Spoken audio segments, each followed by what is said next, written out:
This is a very brief introduction of GigaSpeech. Outline here, why did we create GigaSpeech? How did we create GigaSpeech? And finally, the benchmark. Why did we create GigaSpeech? Well, there are two main reasons. First of all, people are getting saturated results on famous datasets such as library speech. We started with word error rate of 5 to 6%, but now we have 1.4 on test clean with conformal models. Second, on the scale, on the left side, we have the academia scale. On the right side, we have the industry scale. For academia, 2,000 hours is on the larger side, but for industry, for example, Microsoft, they use the 65,000 hours of training data in one of their papers.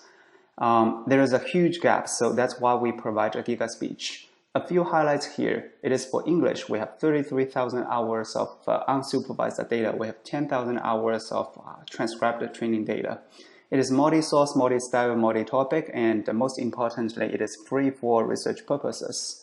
How do we create GigaSpeech? There are 6 steps. The first step is, of course, to collect the audio. We collect the audio from audiobooks, podcasts, YouTube. We try really hard to include as many styles as possible. The second step is text normalization.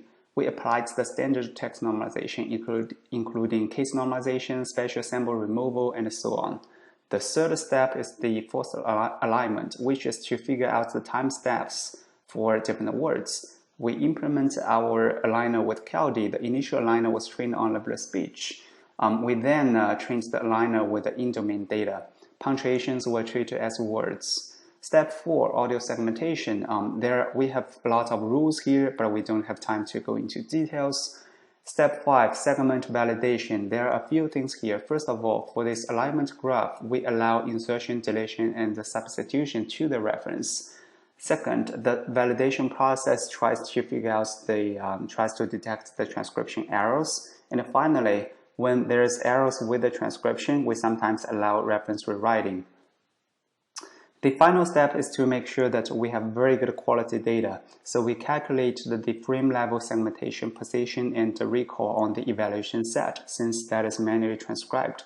We picked the working point for the XL subset so that it has 10,000 hours of validated data with a 4% maximum word error rate. The maximum word error rate for other sets are 0%. The benchmark here.